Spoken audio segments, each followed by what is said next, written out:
Desde el Centro de Noticias de Caracol Televisión en Bogotá, esto es Noticias Caracol Edición Central, con Jorge Alfredo Vargas y Vanessa de la Torre. 7:36. El Gobierno Nacional anunció nuevas medidas para hacer frente a los hechos de violencia que se han presentado en las últimas horas entre hinchas del fútbol que han cobrado la vida de 3 personas. El ministro del Interior, Aurelio Iragorri, dijo que no pueden seguir presentándose muertes por el color de una camiseta. Vamos en vivo con Juan Pablo Gaviria al Estadio del Campín. Juan, buenas noches. ¿Qué medidas adicionales se van a tomar? Juan Alfredo, ¿qué tal? Muy buenas noches. Pues a partir del próximo año, todas las personas que quieran ingresar a los estadios de fútbol en Colombia van a tener que identificarse con la cédula de ciudadanía y también con la huella dactilar. Esa va a ser la nueva implementación que se va a hacer a partir del campeonato de fútbol que empieza a mediados de enero del próximo año. Veamos el siguiente informe. El presidente Juan Manuel Santos fue tajante. La delincuencia no acabará con el fervor por el fútbol en Colombia. El fútbol no tiene la culpa de la violencia que hemos visto, ya no en los estadios, sino en las calles. El jefe de Estado pidió incrementar las acciones para capturar a los asesinos que se camuflan tras la camiseta de un equipo. Y contra ellos vamos a ir con todo. No vamos a tener ningún tipo de contemplación. El ministro del Interior, Aurelio Iragorri, afirmó que a pesar de los hechos de violencia, el campeonato de fútbol sigue adelante. Suspender el campeonato nacional sería un autogol mundial. Desde el próximo año, dice el gobierno, habrá un control estricto a los hinchas que pertenecen a las denominadas barras bravas. El código de barras de la cédula puede ser el sistema más seguro para que a través de unos sistemas de lectores de huellas digitales se pueda controlar no solamente la entrada al estadio, sino su entorno o incluso los desplazamientos de los hinchas. Algunos alcaldes del país están de acuerdo con esta medida. Si la respuesta es tener requisas biométricas, carnetización individual de cada miembro de cada barra, pues lo haremos, lo que tengamos que hacer. Estamos de acuerdo con las medidas que propendan que el goce del fútbol se pueda disfrutar en familia en términos de convivencia, seguridad y por supuesto mucho respeto. La alcaldía de Bogotá advirtió que ante un nuevo brote de violencia cancela el préstamo del Estadio El Campín. Cerrar y obligar a que se pueda actuar en paz. La DIMAYOR iniciará campañas pedagógicas en los estadios para evitar más muertes por cuenta de la violencia entre barras. El próximo año, o lo que ha dicho el ministro del Interior más bien, es que en los últimos 2 años se han registrado 60 casos de enfrentamientos entre hinchas de los diferentes equipos en el país y lo que esperan es que se pueda lograr disminuir esta marca y que las personas puedan volver en familia y en paz a los lugares, a los estadios. Desde el Estadio El Campín, Juan Pablo Gaviria, Noticias Caracol. Esta es una noticia en desarrollo de Noticias Caracol. Una grave situación de orden público se registra en Aguachica, Cesar, donde mineros artesanales bloquearon la vía que conduce a la costa atlántica y al interior del país. Los manifestantes se enfrentaron a la policía y retuvieron a 2 uniformados. 3 tractomulas fueron quemadas y 38 personas han resultado heridas. En un campo de batalla se convirtió la troncal de Oriente en Aguachica, luego que mineros del sur de Bolívar y la policía se enfrentaran durante varias horas. Los manifestantes bloquearon la carretera luego de 26 días en huelga para pedir al gobierno no entregar concesiones mineras a las multinacionales, sino a sus comunidades. Por favor, necesitamos diálogo, que no está en nuestro territorio. Durante los enfrentamientos, 3 tractomulas como esta resultaron incineradas. Ahora sus dueños dicen haber quedado en la ruina. Rompieron los vidrios y sellaron todo lo del carro, hasta el colchón se lo llevaron. Con ambulancias y socorristas, la Cruz Roja prestó ayuda a decenas de heridos. Son 38 heridos, son 16 de parte de los mineros y campesinos, el resto son del cuerpo del ESMAD. Y pues ya se han remitido a clínicas y hospitales regionales aquí de la ciudad.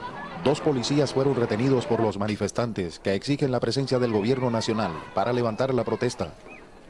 Humberto de la Calle, jefe del equipo negociador del gobierno con las FARC, le recordó ya a esa guerrilla que hay un pacto de confidencialidad de lo que se negocia en La Habana. Esa respuesta se produce luego que alias Timochenko anunciara que sus delegados van a elaborar un informe público de las conversaciones.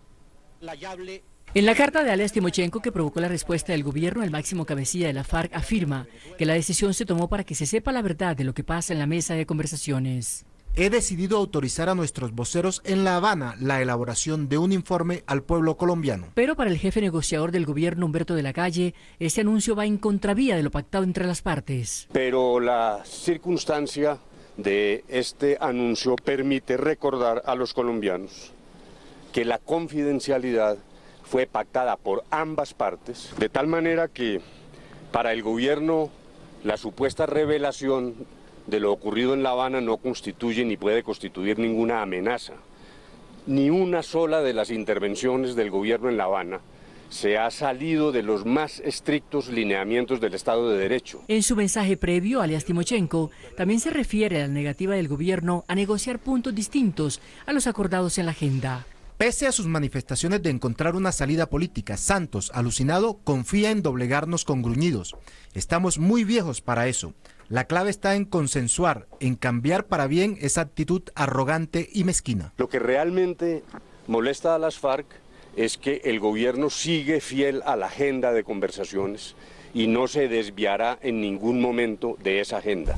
De la Calle dijo que la reacción de las FARC frente al discurso del presidente Juan Manuel Santos ante la Asamblea General de la ONU es incomprensible y que espera para el próximo ciclo de conversaciones de paz un clima de buena fe. Hoy se presentó un remesón en la Policía Nacional. En las policías metropolitanas de Bogotá, Bucaramanga, Cali y Cartagena se registraron los cambios más significativos. Los cambios más importantes los reveló el ministro de Defensa Juan Carlos Pinzón. El primero se registró en Bogotá. El brigadier general Edgar Sánchez Morales asume como comandante de la Policía Metropolitana de Bogotá. El brigadier general Luis Eduardo Martínez Guzmán asume como director financiero y administrativo de la Policía Nacional. El director de la Policía, general Rodolfo Palomino, hizo un reconocimiento al trabajo del general Martínez. Registrar en la ciudad los más bajos niveles de criminalidad desde que tenemos registro de contabilización y seguimiento. Como inspector general fue designado el general Yesid Vázquez. El mayor general Jorge Hernando Nieto asume como director de Seguridad Ciudadana. El saliente director de la Dijín, general Jorge Nieto, será reemplazado por el general Jorge Rodríguez Peralta. Y el coronel Jorge Luis Ramírez Aragón asume como comandante de la Policía Metropolitana de Cartagena. Según la policía, el general Francisco Patiño, oficial mencionado en el caso de la muerte del grafitero, permanece en vacaciones y a su regreso se tomarán nuevas decisiones. En video quedó registrado el momento en el que 3 ladrones se llevaron 30 millones de pesos en artículos de una tienda de equipos industriales alimenticios. En las imágenes captadas por una cámara de seguridad se observa el momento en el que los delincuentes rompen el vidrio e ingresan y se llevan cafeteras, una batidora y los molinos de café. El robo ejecutado por 2 hombres y una mujer se presentó a las 3 de esta madrugada en la avenida Carrera 68 con la avenida Américas en Bogotá. Quienes trabajan en esa zona solicitaron mayor vigilancia y presencia policial para evitar nuevas situaciones como esta. Colombia decide. Elecciones 2014. Quedó lista la fusión política entre el Partido Verde y los progresistas. Ambos movimientos definieron la creación de un nuevo partido, la Alianza Verde, cuyos objetivos inmediatos serán enfrentar las elecciones del próximo año, llevar candidato propio a la presidencia y oponerse a la revocatoria del alcalde Gustavo Petro. La que hace 4 años se conocía como la Gran Ola Verde, ahora se llamará la Alianza Verde. Alianza porque es la fusión de los verdes de Enrique Peñalosa y Lucho Garzón con los progresistas de Gustavo Petro y Antonio Navarro. Será una estrategia política que unirá fuerzas para las elecciones de Congreso y Presidencia el próximo año. Esto significa que se apartan de la unidad nacional de Santos e irán con candidato propio a las presidenciales. Acato a las mayorías, siempre y cuando, por supuesto, quede establecido claramente que hay una consulta para que sean los ciudadanos los que deciden si prefieren un partido verde orientada por la visión de la línea Navarro-Petro o por Enrique Peñalosa. La alianza establece que se respaldará al alcalde Gustavo Petro frente a la revocatoria de mandato que se estudia en su contra. La fusión no tuvo grandes oponentes, en cambio el bautizo de la Alianza Verde sí. El nuevo nombre provocó un amago de crisis. 617 votos le dieron el sí, mientras que 307 votos le dieron un no rotundo. El sello verde se mantiene, el símbolo verde se mantiene, el ideario verde se mantiene. Ahora solo resta el visto bueno de los progresistas para ratificar el nombre, Alianza Verde. A esta hora, 7:46, el ministro de Hacienda, Mauricio Cárdenas Santamaría, y varios expertos internacionales analizan la crisis financiera que se vive en el mundo y los efectos que podría tener en Colombia. En el lugar del encuentro está Henry González. Henry, buenas noches. ¿Qué han dicho los especialistas? Vanessa, muy buenas noches. Se trata del foro Perspectivas Económicas para América Latina en un mundo cambiante que organiza la firma BTG Pactual Colombia, que es precisamente el banco de inversión más importante en América Latina. Su presidente, André Esteves, es quien precisamente está liderando este análisis. Varias cosas se han dicho como conclusión durante este análisis. En primer lugar, que hoy día los países emergentes como Colombia están mucho más fuertes frente a este tipo de crisis internacionales. Han cobrado más importancia a los países emergentes y por eso tienen más voz y voto ahora al momento de brindar soluciones para este tipo de situaciones financieras mundiales. También se ha dicho que hoy día las soluciones que se requieren para salir de esta crisis internacional deben ser en cada país mucho más profundas que lo que se requerían en crisis anteriores. Y también que las monedas en países como Colombia y los países vecinos pueden todavía depreciarse mucho más frente a las monedas fuertes en el mundo. En pocos minutos el ministro de Hacienda, Mauricio Cárdenas Santamaría, explicará las medidas que está adoptando Colombia para salir bien librada de esta crisis. En el norte de Bogotá, Henry González, Noticias Caracol. La tasa representativa del mercado que regirá mañana es de 1.899 pesos con 10 centavos. Subió. El dólar en casas de cambio se vendió en promedio a 1.920 pesos. Se mantuvo estable. El índice Data IFX cerró al alza en 1.903 pesos con 64 centavos. Y esta es una buena noticia. Damas de la comunidad judía en Colombia apoyan a través de la Fundación Menorach, un colegio que beneficia a niñas de bajos recursos económicos de la capital. Está en la gente que le pone el alma y hace la diferencia. En Caracol y Bancolombia, más cerca. Haciendo la diferencia. En el sur de Bogotá, una ciudad de 359 colegios distritales, hay uno donde ondea orgullosa la bandera de Israel. Se trata del Colegio Técnico Menorá, construido hace 39 años por la Fundación Menorá.